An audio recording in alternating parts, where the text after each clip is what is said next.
Good morning, children. We till now we learned about the transport system in animals. So the transport system is going to help in supplying needy materials like oxygen, then nutrients and water to the different parts of the body. So well defined organization we observed in the animals. So now such type of system are we going to observe in plants means to some extent it is there. So how the transport of materials is going to happen in plants, that is because of transport tissue. Transport tissue.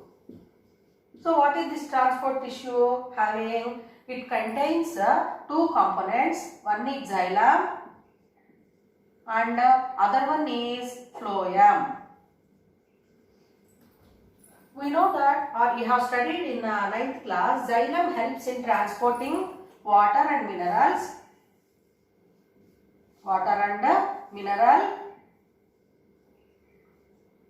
salts, and phloem is going to help in transporting food. So now xylem, it helps in transporting water and mineral salts. Phloem is going to help in food or photosynthate, whichever is prepared by the leaves in the process of photosynthesis to the different parts of the plant. So we have studied experiments conducted by Ivan Wilmot and how the transporting of materials is going to happen. So this is stem and branches are there, leaves are there. So now if we give water to the plant and the transporting of materials is going to happen from the soil to the roots. Root hairs are there and here we can see the transporting of materials in the directions in the upward movement. So with that in detail we can learn about the transport of materials, how it is going to happen in plants. In plants, roots, stems, all parts they have vascular tissue, that is xylem and phloem. So in roots we can observe the xylem tissue whichever is going to develop from peripheral region to the center. Whereas in stem portion xylem is going to develop from the center to the periphery. So how this xylem is going to help in transporting water, let us learn with an activity. So now what we have to do means to understand in detail the transport of materials in plants, we have to take some seeds, mustard seeds, and we have to soak them in water and next day remove them and we have to place them in a filter paper. Place them on the filter paper. So we can observe the fine saplings we can observe which are going to develop from that seeds, and we can see fine thread like white hair like structures. So what are they? They are roots. So to understand the process of transport, how it is going to happen, it is not so easy. Just if we give water to a plant, it is just seeping into the soil and then it will be taken up. So that we can see, but it is easy to tell like that. But how the process of transporting materials is going to happen, it is a complicated process. So now this portion, the root portion, whatever white hair-like structure which we observe, that will be taken on the slide, glass slide, and we have to keep that material and we have to press it with cover slip and we have to observe it under the microscope. So now you also have observed carrot or radish or beetroot. We can see the fine structure. So what is this structure? It is said to be beetroot. You know that it is a vegetable and it is a modified root. So it is a main root, and on this main root we can observe fine hair-like structures. So what are those? They are called as root hairs. Root hairs. Even in carrot also we can observe like that. Is it not?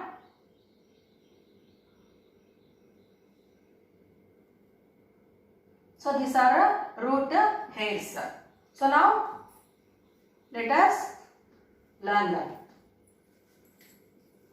So just now I said it is not so easily happening, that process of transporting materials. So now when we give water to the plants, the minerals are getting dissolved in water and they are going to dissolve minerals, dissolved minerals in water. First they are from the soil, they are going to enter into the root hairs, then main root, from the main root it will where it will have the xylem, and through this xylem tissue the water and dissolved minerals are going to be transported to each and every part of the cell in the plant. In that process, every cell is acting as an osmotic system, and the cytoplasm present in the cells is acting as cell membrane, which helps in transporting the materials.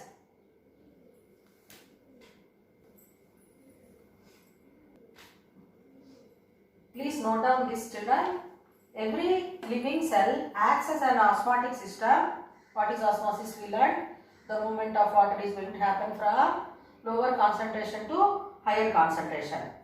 How the cytoplasm lining the cell wall acts as semi-permeable membrane. So through this semi-permeable membrane, the water is going to be transported. Please note down. Students, if we look at this diagram, LS of root showing the relationship of root hair and soil water.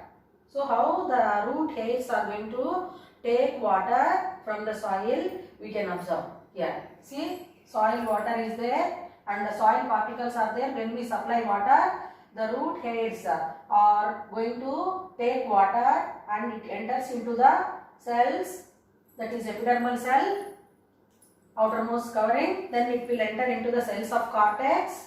Then it will enter into the xylem vessel. Once again, I would like to repeat the relationship between root hair and soil water. So when we supply water to the plant, the soil particles are having soil moisture or water.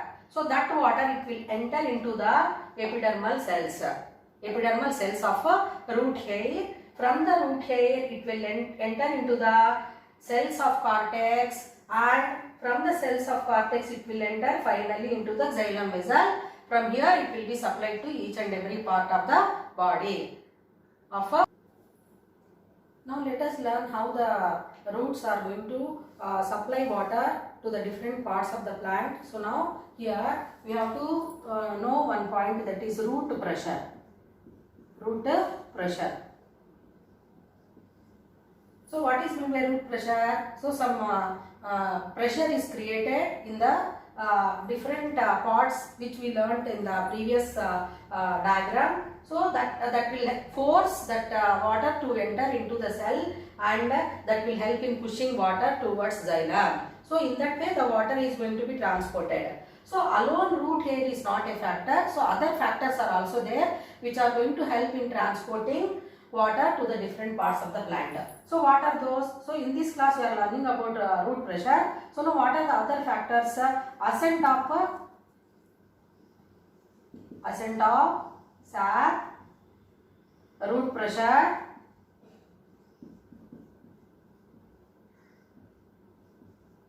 then transpiration.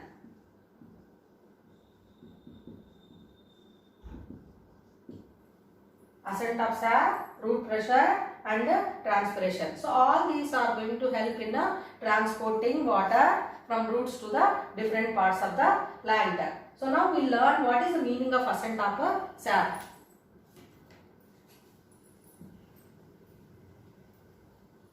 We have learnt that in the previous lessons, previous classes, the cells contain liquid content, and each and every cell is having continuity. So now there is a fluid in each and every cell. That liquid content whichever is present in the cells is called as a fluid.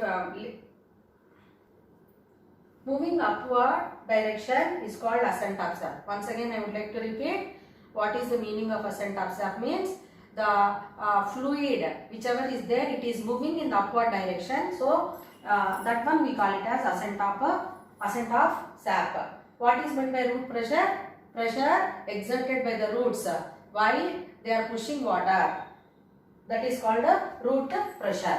So here ascent of sap means xylem with mineral salts which are present. They are just moving in the upward direction. So like that they are moving in upward direction. That one we call it as ascent of sap. So now here physical forces and the ascent of sap, root pressure and transpiration are going to help in supplying the water and mineral salts in the upward direction.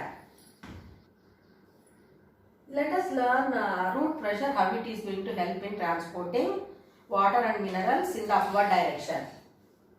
Okay children, so now to know that we are going to conduct an activity. So now we have to take a potted plant. Take a potted plant and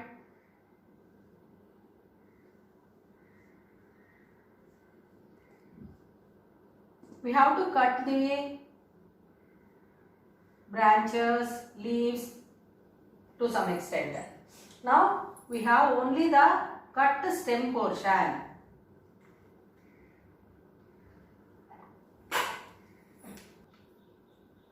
To demonstrate root pressure, how it is helping the plants to supply water, so we are going to do an activity. So now we have taken a potted plant which is having cut stem portion or cut stump portion. Then we are going to fix a glass tube to it, and we are going to put some water whichever is colored. So that will be helping in identification of the level of water. So colored water we are filling in the glass tube, and with the help of strong rubber tubing we are going to fix this glass tube to the cut stump portion.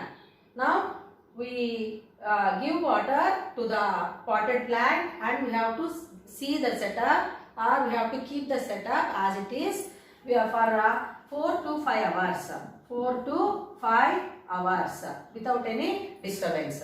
So after the time is completed, if we see what will be our observation, we have taken the colored water here, and we mentioned here M1, the level of colored water here it is M1, and after the time period it is over, we can observe here there is a rise in the water. So that one is M2.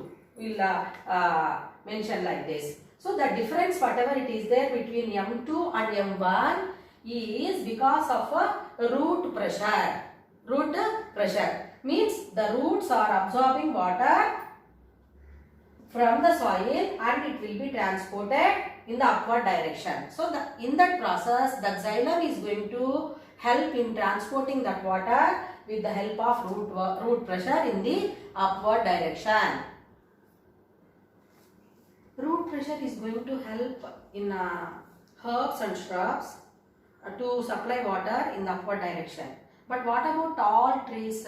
So even if we are not giving water, where we see the plants or trees on roadside, so they are going to alive. They are going to be alive. How can it be possible? So there another important process is going to help them. So already I mentioned them on the board. One is said to be ascent of sap, then root pressure, and now we are going to discuss about the transpiration.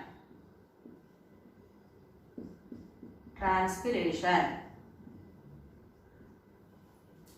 Ascent of sap means already you learned that movement of liquid content whichever is present in each and every cell is moving in the upward direction. So that one we call it as the ascent of cell.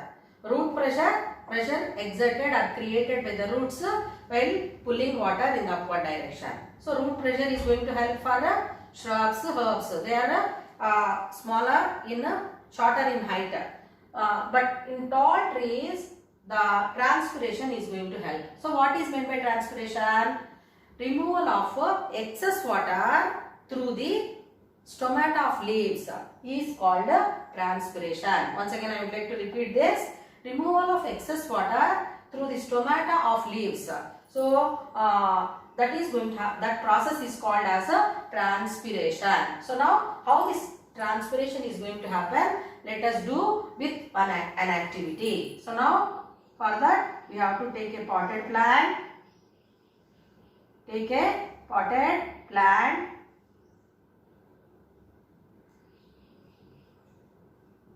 and we have to cover it with a polythene cover.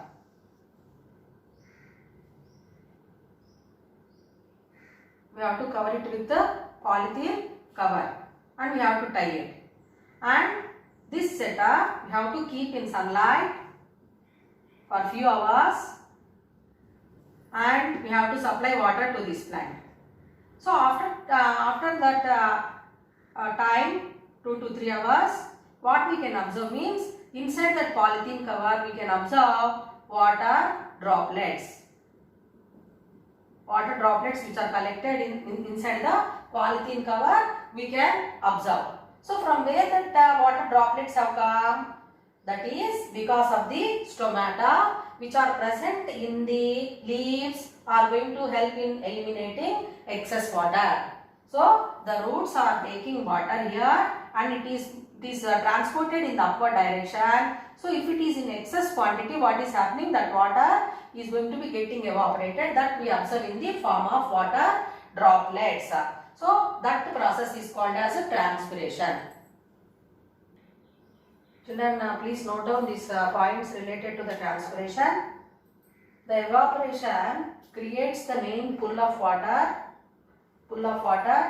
above the root pressure, which gives a variable and minor push pressure from below. This results in a continuous column of moving water. That is the transpiration stream. Is there any relation between transpiration and rainfall? Obviously it is a yes. Oak trees are going to transpire 900 liters of water per day. So that is the reason in forest areas more and more water is getting evaporated through the process of transpiration. So as that concentration or evaporation process is more and more high, then that is going to show effect. So when winds are blowing, what will happen means the water vapor which is present in the form of the water whichever is present in the form of water vapor in the form of clouds, so again it starts reaching in the form of rain. So that is the reason often we observe more and more rainfall in the near the forest areas.